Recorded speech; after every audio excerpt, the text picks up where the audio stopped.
Kurbai Jajakatu Kurbai Jajakatu Jajagatu.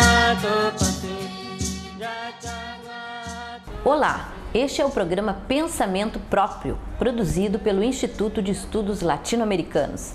Nele trazemos estudiosos e intelectuais brasileiros que fazem o estudo a partir do pensamento crítico desde o seu próprio espaço geográfico. No programa de hoje, o professor Nildo Orix entrevista Carlos Eduardo Martins, da Universidade Federal do Rio de Janeiro. Acompanhe. Nós estamos recebendo nesse programa a visita de Carlos Eduardo Martins, chefe do Departamento de Ciência Política da Universidade Federal do Rio de Janeiro. Ele veio a Florianópolis participar do lançamento de Pátria Grande, Biblioteca do Pensamento Crítico Latino-Americano, que abriu com o lançamento da obra de Rui Mauro Marini, Subdesenvolvimento e Revolução. É um prazer receber Carlos Eduardo Martins, porque ele participa juntamente com inúmeros cientistas sociais, dessa grande e crescente corrente de reflexão sobre as ciências sociais na América Latina, que se deu a conhecer como pensamento crítico latino-americano. É autor de uma obra recente denominada Globalização, Dependência e Neoliberalismo na América Latina. E exatamente sobre as ciências sociais na América Latina e a evolução do pensamento crítico que nós vamos conversar com ele hoje. Carlos Eduardo, qual é a tua apreciação dos estudos latino-americanos e do pensamento crítico latino-americano, o teu olhar sobre a evolução dessa corrente desde o Brasil e desde os dias atuais? Acho que nós estamos num momento bastante importante, retomada de uma tradição de pensamento que foi descontinuada no Brasil em função do golpe militar e da estratégia de penetração do pensamento analítico norte-americano sobre as nossas universidades. Nós tínhamos uma tradição de pensamento crítico que se caracterizava exatamente pela sua transdisciplinariedade, que era exatamente a referência para se abordar os grandes problemas sociais, políticos e econômicos da região. Então nós tínhamos se desenvolvendo na região, desde os anos 40, um pensamento nacionalista que vai assumindo um viés latino-americanista e fortemente internacionalista, onde despontam autores como Celso Furtado, Darcy Ribeiro, Teotônio dos Santos, Rui Mauro Marini, Florestan Fernandes, autores que dificilmente podem ser enquadrados como sociólogos, politólogos, historiadores, são, na verdade, grandes cientistas sociais que analisam nossas formações sociais desde a sua dimensão mais abrangente. E esse pensamento foi profundamente golpeado pela ditadura militar e pela estratégia norte-americana de constituição de uma nova base de pensamento na tradição analítica, exatamente procurando criar uma ciência política que não tem nada a ver com a economia, não tem nada a ver com a história, e assim reciprocamente, uma economia que não tem nada a ver com política, etc. E a partir dessa tradição é impossível se pensar a nação, né? Porque a nação não pode ser fragmentada entre uma dimensão política que nada tem a ver com a econômica, etc. E nós estamos exatamente num momento histórico agora de retomada dessa dimensão transdisciplinar. Há várias iniciativas que prosperam na região. A iniciativa de organização do pensamento latino-americano através do Claxo. No Brasil, né, esse pensamento tem entrado fortemente, agora também na Ampox, o IPEA assume também uma dimensão mais latino-americana, mais internacionalista, buscando recuperar a tradição do pensamento crítico da região dos anos 50, 60, 70. Me parece, portanto, da maior importância retomar essa tradição, que é capaz de enfrentar realmente os nossos grandes problemas históricos, para colocá-la frente aos novos desafios que a região tem nesse século XXI. Quais são as condições sociais que permitiram a retomada dessa perspectiva crítica no meio intelectual? Parece que fundamental foi a crise do neoliberalismo na região, que vai se desenvolver a partir do final dos anos 90. Essa crise vai se manifestar, sobretudo, com a emergência de governos nacionalistas radicais, em parte da América Latina, sobretudo Venezuela, Equador, Bolívia. De outro lado, não é? Em outras partes da América Latina, a crise do neoliberalismo dá lugar a uma centro-esquerda de tipo terceira via, que busca ser, de certa forma, uma intermediária entre o nacionalismo mais radical e o enfoque mais neoliberal. Esse é o caso típico da esquerda, da centro-esquerda que emerge no Brasil. E, de fato, isso cria um novo ambiente, não é? Que quebra a pretensa unidade de pensamento que vinha através do consenso de Washington. Então, se oxigena o espaço de reflexão, se oxigena o espaço do debate intelectual e, de fato, a criatividade pode reaparecer e o pensamento crítico prosperar. O pensamento liberal brasileiro insiste na hipótese de que os Estados Unidos afrouxaram a política externa para a América Latina e estão preocupados com outras áreas estratégicas do mundo. O que você pensa sobre essa hipótese? Eu penso que não. Acho que os Estados Unidos está profundamente voltado para o que se passa na América Latina. A rearticulação da Quarta Frota pelo governo dos Estados Unidos tem que ver com uma forte preocupação exatamente com a emergência desses governos mais nacionalistas.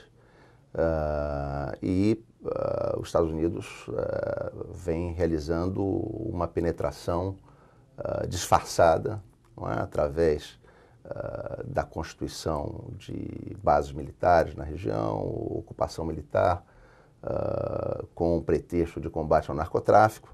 Há uma preocupação estratégica muito forte dos Estados Unidos com a região, por várias razões, não é?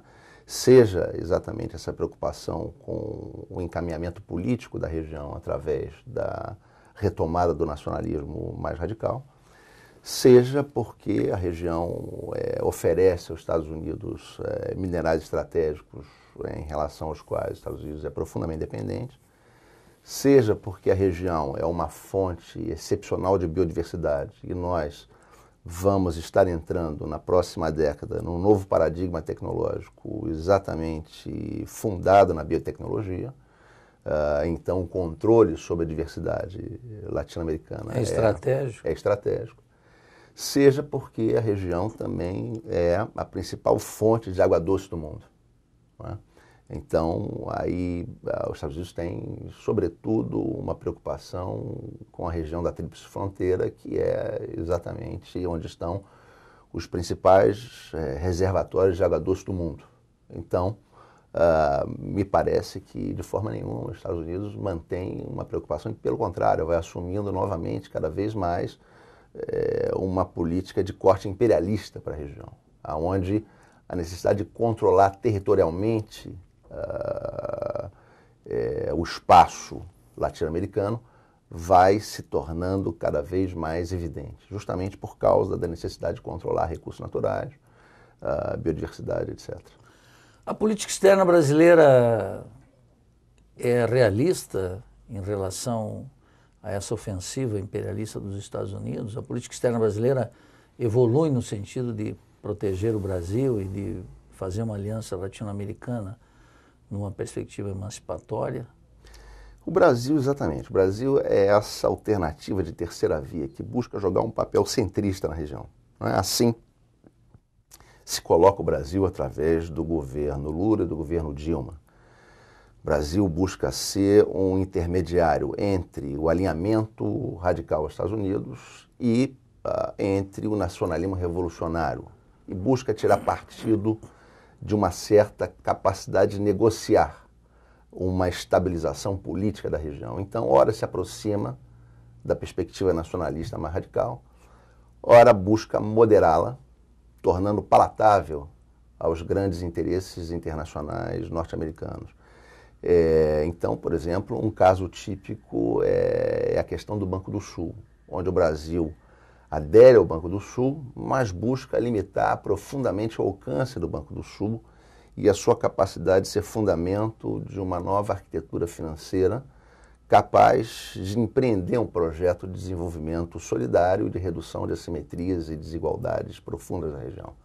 Essa ambiguidade da política externa brasileira, ou esse compromisso parcial com a política externa dos Estados Unidos, é bom para o Brasil? Alguns observam esse comportamento como fruto de uma correlação de força adversa ou que limita. Isso é bom para o Brasil? Essa é uma postura que vai contra os interesses do povo brasileiro. Não é? Se trata, na verdade, exatamente de uma postura que está vinculada a um compromisso parcial que o Brasil mantém com as políticas neoliberais. E essas políticas, evidentemente, estão contra o interesse do povo brasileiro, porque nega exatamente ao povo brasileiro o desenvolvimento do mercado interno, nega exatamente ao povo brasileiro uma perspectiva de combate radical à pobreza, à exclusão social, à desigualdade. Então, exatamente isto que esse Estado comprometido parcialmente com o neoliberalismo oferece ao povo brasileiro é o que se oferece aos nossos vizinhos da América Latina. Então, a mesma incapacidade de reduzir desigualdade e assimetrias que esse projeto de terceira via oferece ao povo brasileiro, ele oferece aos povos latino-americanos. Então, no caso do Banco do Sul, de que forma o Brasil limita o Banco do Sul? Exigindo que seja um banco que tenha critérios de alocação de recursos baseados em critérios de rentabilidade relacionado aos bancos privados. Então, o lucro permaneça como uma referência de alocação de recursos, o que inviabiliza completamente um projeto de redução de assimetrias. O Brasil, por um lado, aceita a tese de um país, um voto, transferindo realmente soberania para a criação de um banco supranacional, mas, por outro lado, restringe enormemente a sua dotação de recursos ao Banco do Sul. Então, o Brasil oferece, na verdade, 0,14% do seu PIB para a dotação de recursos do Banco do Sul, enquanto o Equador oferece 2%. Então, são iniciativas que moderam a radicalidade de um projeto de integração latino-americano, o que é muito ruim, porque me parece que nós estamos numa conjuntura onde se afirma, de fato, a crise nos centros do capitalismo internacional, se afirma uma crise da divisão internacional do trabalho, e se abre o espaço para um projeto contundente de desenvolvimento na América Latina. Mas ele tem que ser popular, para realmente criar na região um polo de acumulação que possa impulsionar o mundo, inclusive, na direção da multipolaridade. E, para isso, há que se romper com as características históricas do capitalismo dependente, onde está muito fortemente, como uma das características, a superexploração do trabalho, tão bem analisada pelo Rui Mauro Marini, e que é a principal expressão do nosso subdesenvolvimento. Nós estamos hoje no mundo da revolução científico-técnica, onde o principal ativo econômico é exatamente a qualificação humana. E para que ela se desenvolva, é necessário exatamente um projeto de desenvolvimento radicalmente popular. E, nesse sentido, essa alternativa de terceira via está muito aquém do que nós precisamos. Então, ao contrário do que alguns insistem de que essa seria uma virtude da política externa, um certo realismo, nós podemos observar, segundo a tua opinião, que é o contrário, essa posição de moderação, de falta de identificação clara das tendências, é produto de uma política pouco realista para o mundo atual. É uma forte limitação. Claro que nós temos que entender, na verdade, o Estado brasileiro como um Estado multifacetado. Eu não tenho dúvidas que entre os articuladores de nossa política externa, há gente com enfoque muito progressista. O caso, por exemplo, do Marco Aurélio Garcia, Samuel Pinheiro Guimarães. Agora, o problema é que nós podemos detectar no Estado brasileiro pelo menos 3 grandes tendências. Uma, que ainda é dominante na condução do eixo da política econômica, que está instalada principalmente no Banco Central e que é neoliberal. Essa alternativa busca colocar os juros como a principal alternativa de rentabilidade da nossa burguesia. Então, ela procura estender o papel rentista do capitalismo brasileiro, que vem se desenvolvendo desde a década de 80. O governo brasileiro tem baixado os juros, mas se nós olharmos, enfim, os juros reais, são elevados e estão acima da taxa de crescimento da economia. Então, o governo Dilma tem atuado de maneira anticíclica. De que maneira? Buscando atingir uma taxa de crescimento constante, média. Então, o que ele faz? Durante os períodos de elevação do crescimento econômico, ele eleva a taxa de juros. Durante os períodos em que ameaça se desenvolver uma crise, uma recessão, ele baixa a taxa de juros. Então, não podemos dizer, inclusive, que essa baixa de taxa de juros é uma retomada da política econômica no sentido de reorganizar a acumulação do capitalismo brasileiro para o setor produtivo. Não. É uma postura anticíclica que está se realizando num momento de crise. É preciso ver se quando retomar o crescimento econômico, qual vai ser a política monetária do Banco Central. Então aí há um eixo neoliberal bastante importante que carrega nos juros como principal fundamento da acumulação. Há no BNDES uma diretriz de política claramente subimperialista. O BNDES busca ser... essa expansão das empresas na América Latina, das empresas brasileiras na América Latina. O BNDES busca ser o grande articulador, o grande centro de pensamento da expansão do capitalismo industrial brasileiro, onde a América Latina se torna um palco importante de operação das nossas empresas. Isso vem se manifestando num superávit colossal que o Brasil vem tendo com os países da região, para quem quase que exclusivamente o Brasil exporta mercadorias de tipo industrial, manufaturas. Vem se manifestando também no ingresso na nossa balança de transações correntes de remessa de lucros, em grande parte alcançadas na região. Se nós olharmos, por exemplo, os investimentos do BNDES na América Latina, eles são muito superiores do que a dotação brasileira para a capitalização do Banco do Sul.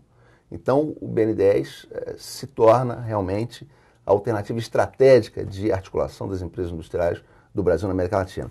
E temos a política externa, que trabalha mais a nível ideológico e não tem grandes mecanismos, grandes fundamentos econômicos de sustentação.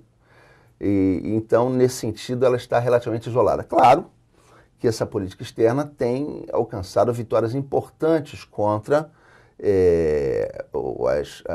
as redes subimperialistas que atuam no nosso Estado. Por exemplo, no caso da renegociação do preço do gás boliviano, a nossa política externa introduziu uma vitória significativa sobre a Petrobras, que não queria renegociar o preço do gás boliviano. No caso também da questão do Paraguai, ela também impôs uma vitória expressiva sobre Itaipu, a Eletrobras, que não queria uma renegociação dos preços de energia. Mas é uma política também que atua muito mais para atenuar o caráter mais nocivo, mais ofensivo da política externa, do que efetivamente um eixo de articulação de uma política soberana, a favor da integração. Ela não consegue soberania no Estado brasileiro. Realmente não consegue. Para que isso ocorra, tem que haver uma inflexão política no nosso país.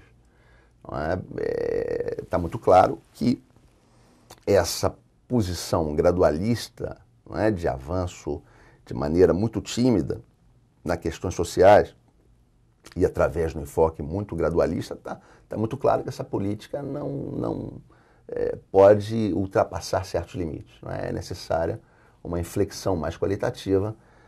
Há um momento em que o gradualismo se esgota, ele não tem capacidade de continuar indefinidamente seu avanço.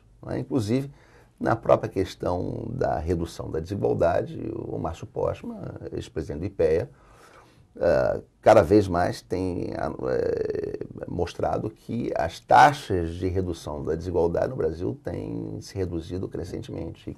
Mostrando claramente o limite dessa política. Da política de renda mínima.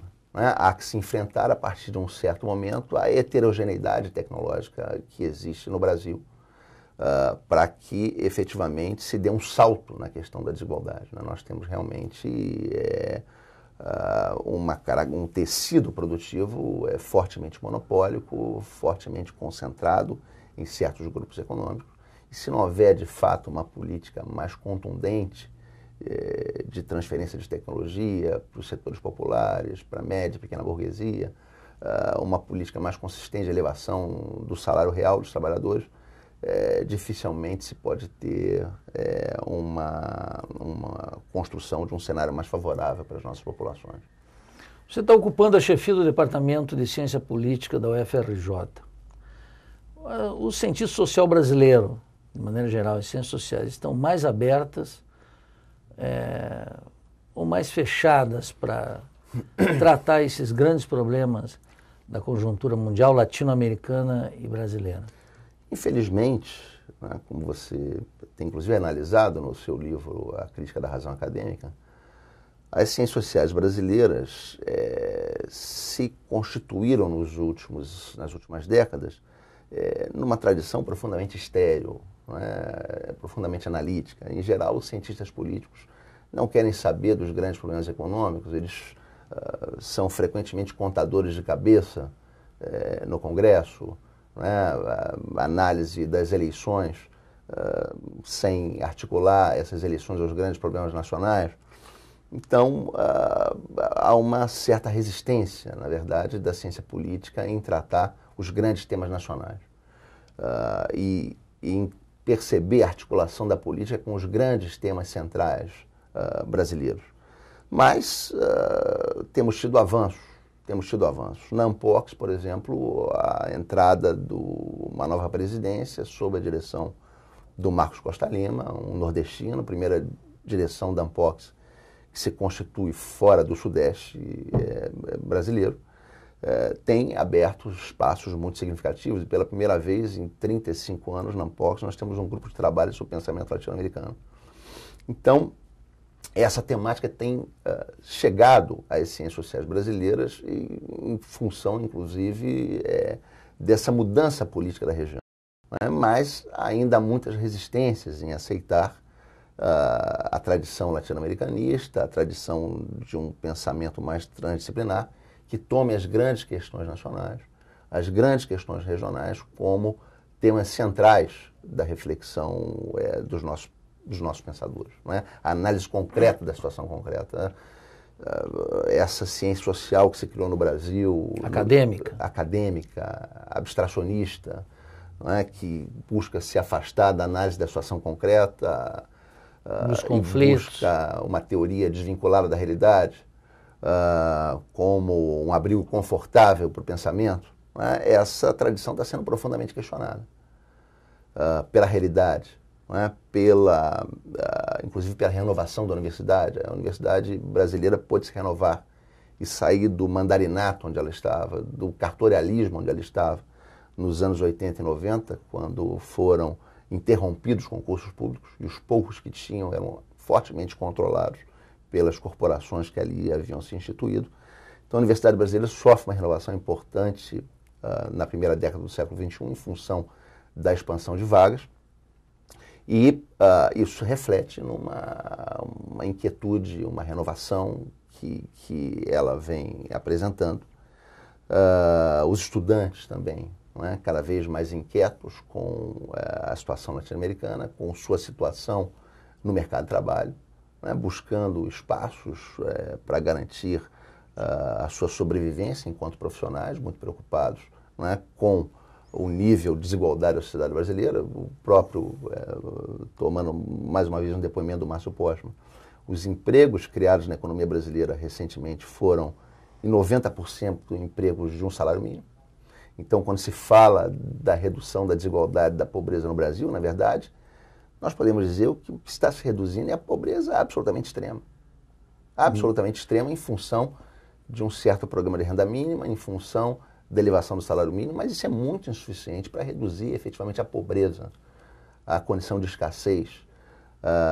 Menos ainda para sustentar uma ideologia de um país supostamente formado por uma classe média. Muito menos, que alguns colocam, bom, aqueles que dizem que há uma classe média, que é a classe C, deveriam ir para o extremo inferior da pirâmide, para ver se considerariam na classe média ainda. Por que o senhor Marcelo Neri, por exemplo, não passa um ano ganhando um salário família de R$ 1.500? E perguntemos a ele então depois se ele se consideraria na classe média nessa situação ou não. Ou se sentiria confortável nessa situação. Exato. Então, a verdade é que há uma inquietação dos estudantes, né, com o seu futuro, com o futuro do país, e tudo isso tem pressionado a universidade no sentido de buscar formas de pensamento muito mais voltadas às necessidades sociais. O Brasil não está mais, a meu juízo, de costas para a América Latina. Esse período já foi superado. Em oposição a essa tendência, o que nós observamos é que, se esse é um dado positivo, por outro lado, o Brasil acumula uma ignorância ainda muito grande sobre autores, temas e temáticas latino-americanas.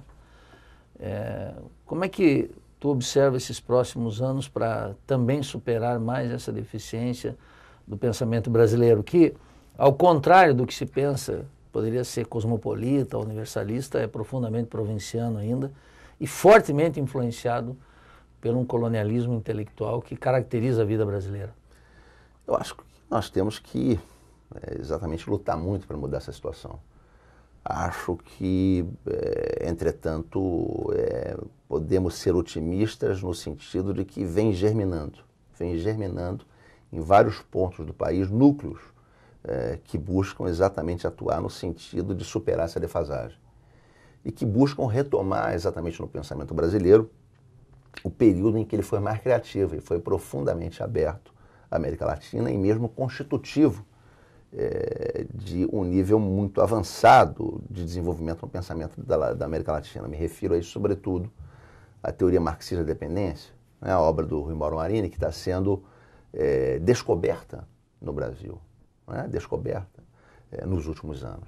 Não é? Se nós olharmos, por exemplo, os congressos que têm se desenvolvido na economia política brasileira, sobretudo os encontros da CEP, pululam trabalhos sobre a obra do Rui Mauro Marini. Isso é muito importante. Isso é fruto de um trabalho que vocês vêm fazendo, um trabalho ao qual nós vimos nos somando também no Rio de Janeiro, e outros grupos que vão conhecendo o trabalho do Rui e vêm desenvolvendo a sua perspectiva e desenvolvendo de uma forma criativa. Não se trata de voltar à obra do repetição.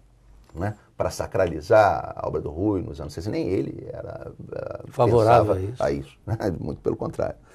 Então, se trata de uma retomada criativa desse pensamento. Eu acho que temos um cenário de batalha das ideias nessa década para atuar nessa direção.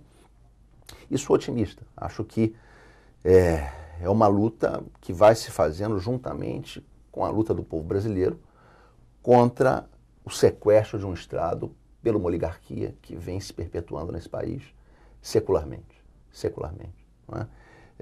Que teve profundamente ameaçado o seu controle sobre o Estado nos anos 60, não é?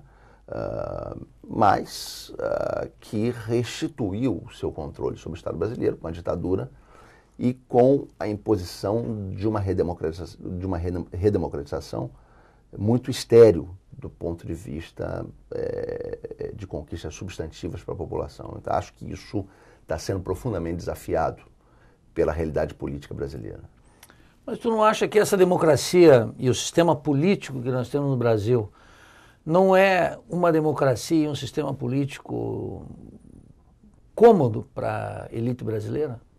Se nós considerarmos que o Brasil é um símbolo mundial da desigualdade, o sistema político brasileiro, sobretudo a conversão do PT a um programa que é muito semelhante ao do PSDB, a esterilização dos partidos, uma certa acomodação dos sindicatos, uma esterilização da intelectualidade pelo pensamento acadêmico, daria para supor que esse regime político e a democracia como conceito tem sido ultra favorável para a classe dominante.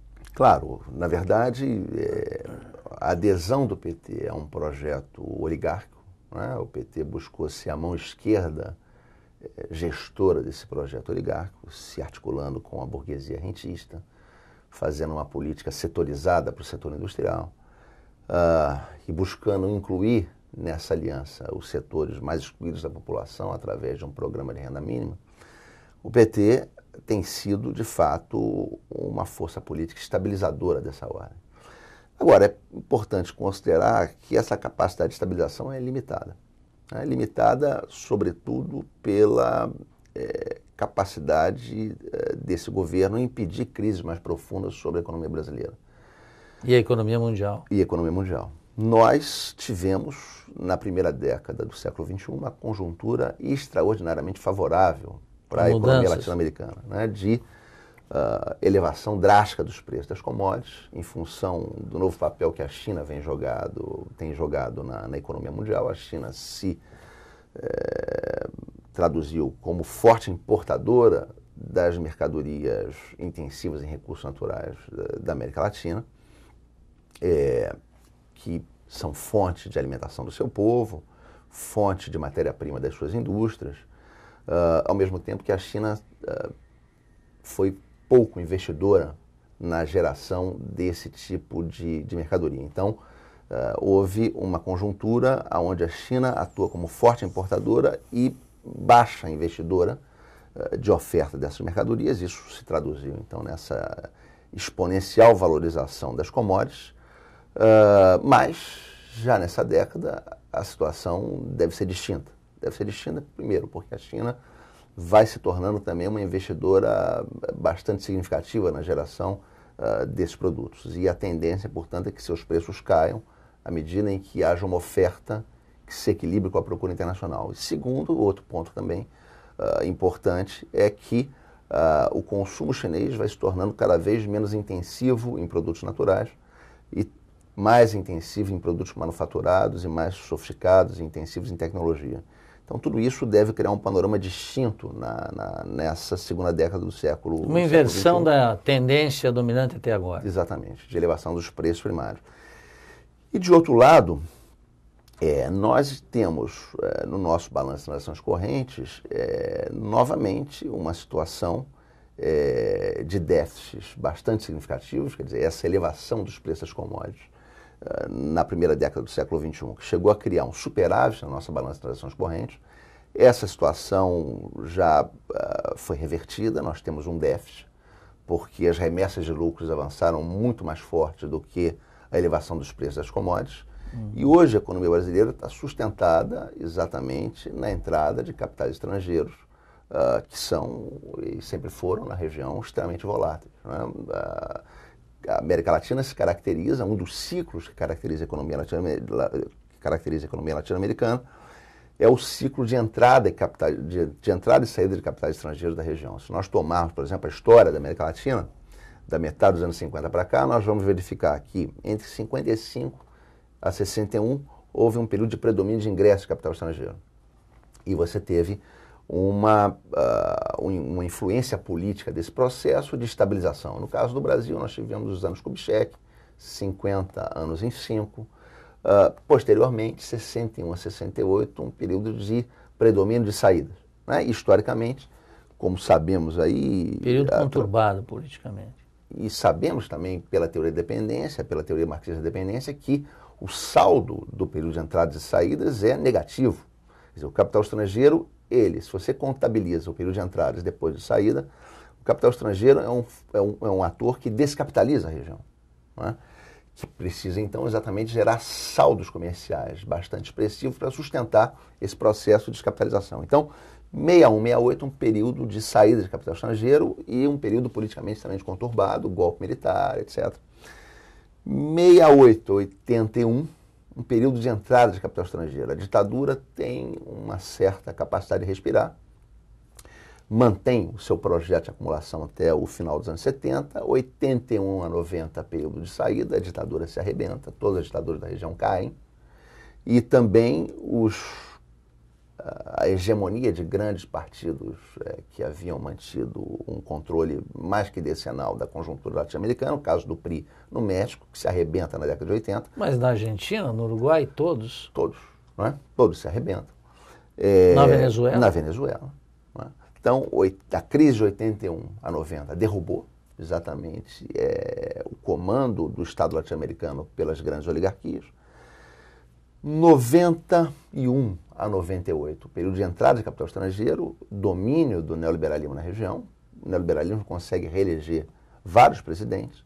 Aliás, introduz o mecanismo da reeleição que era quase ausente no sistema político latino-americano. Exatamente. 99 a 2009, nós temos um período de saída de capitais estrangeiros, mas cujo impacto sobre a região foi muito mitigado exatamente pelo fato de nós termos conseguido reverter a deterioração do tempo da troca, o que permitiu que esse pela evolução favorável dos preços Exato. de matérias-primas e produtos agrícolas. Exatamente. Mas, de qualquer forma, é um período em que a esquerda e centro-esquerda avançam fortemente na região.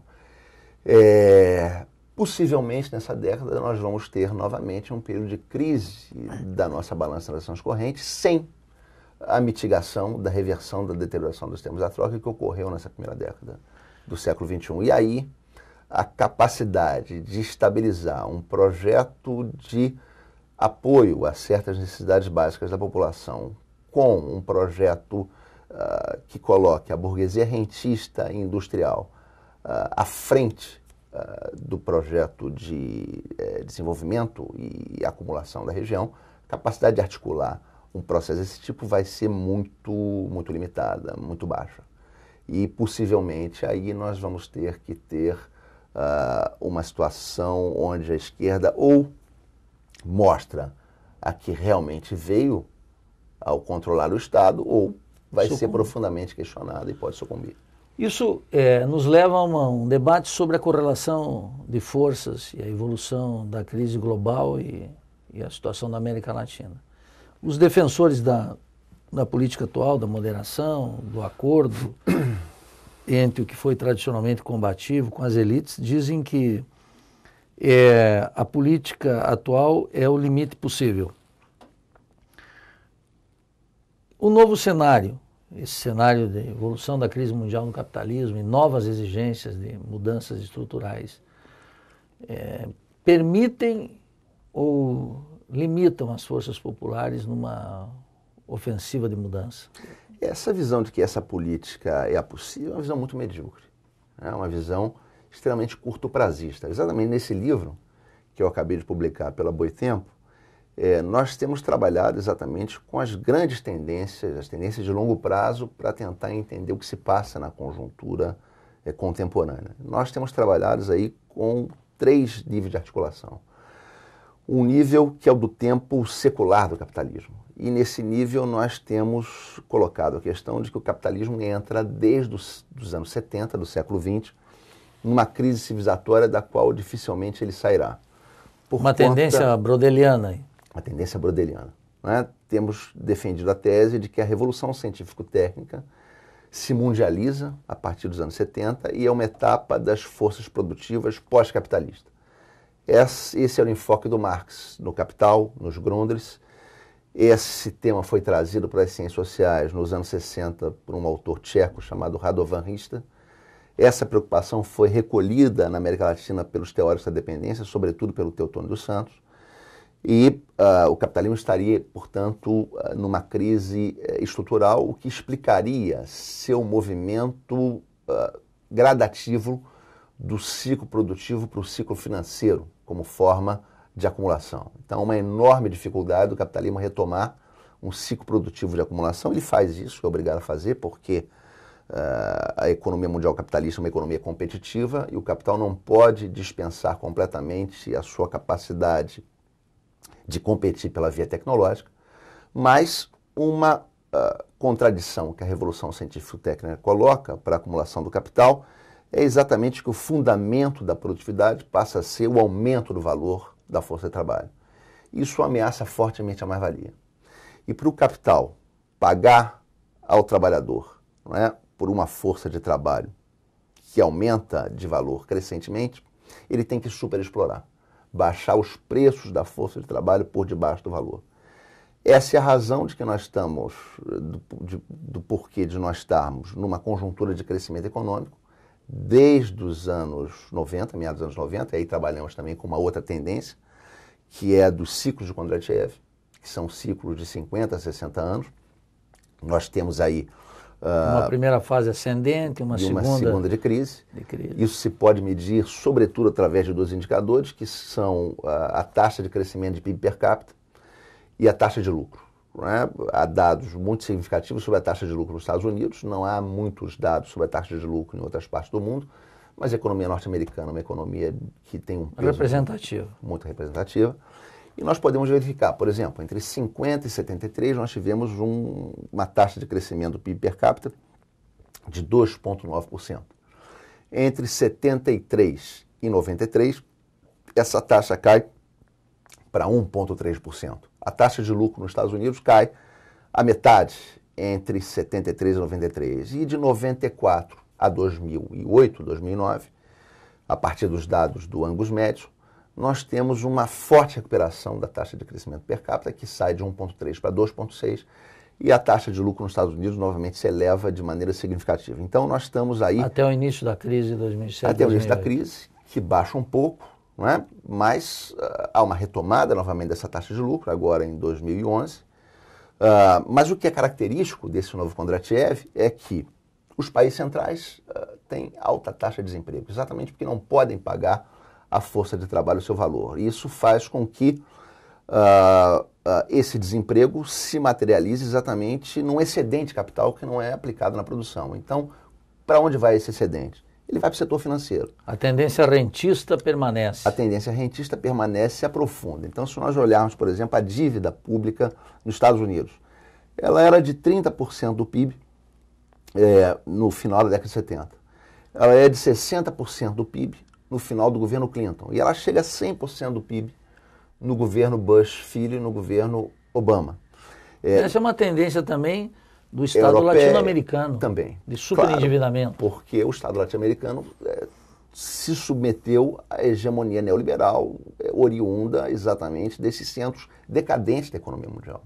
Centros decadentes da economia mundial que são Estados Unidos e Europa Ocidental. Então, a assunção do neoliberalismo, a assunção das políticas do consenso de Washington expôs os nossos países exatamente a essa característica decadentista. E uma das expressões mais drásticas do neoliberalismo para a região foi o aprofundamento da periferização da América Latina na economia mundial. Se nós pegarmos, por exemplo, o PIB per capita da região em relação ao dos países centrais, ele cai fortemente. Né? Ele era mais ou menos de 35%, nós tínhamos um PIB per capita, 35% do PIB per capita dos países centrais da economia mundial. Esse PIB per capita cai no início dos anos 80 até o início do século XXI, cai de 35% para 23% do PIB per capita. Então, houve um processo de periferização forte da nossa região.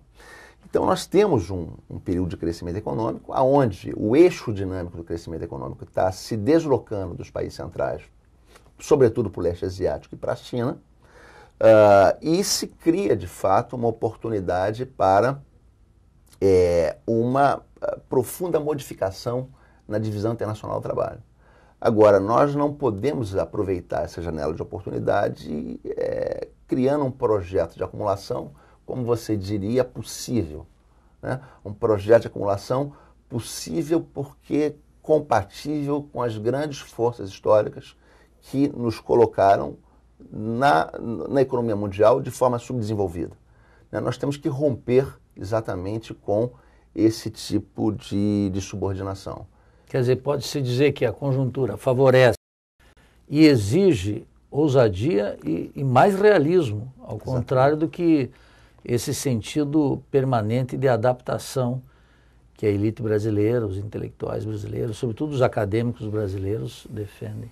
Realismo hoje significa entender que o mundo capitalista e a hierarquia que ele proporcionou na divisão internacional do trabalho estão sob profunda crise. E que há um espaço possível para uma modificação drástica desse tipo de situação. Esse é o realismo possível. Não é?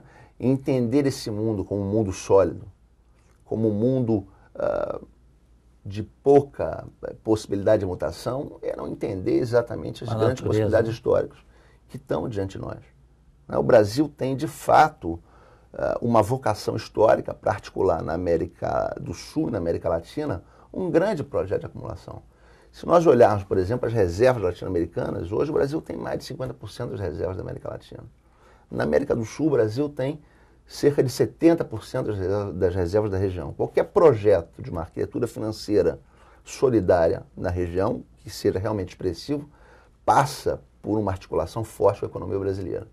É lamentável que a nossa esquerda não tenha entendido o desafio histórico diante do qual ela está e permaneça fazendo uma política tão medíocre, tão limitada, frente às possibilidades que estão ao alcance do nosso povo. Você se refere à política do governo? A política do governo Lula e política do governo Dilma, que é claro, é um avanço em relação ao que nós tínhamos no governo FHC, porque alguma coisa em termos de distribuição de renda se faz, mas é muito limitado, muito medíocre, muito aquém do que nós precisamos para realmente atuarmos como uma região que caminha no sentido da contra-hegemonia desse projeto capitalista ocidental e proporcione ao nosso povo e a outros povos no século XXI uma outra realidade, uma outra realidade.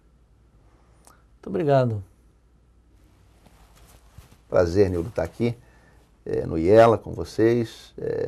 Acho que temos que aprofundar essa nossa relação.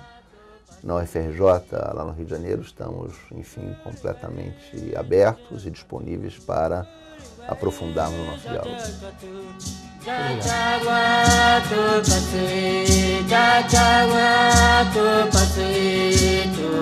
Obrigado.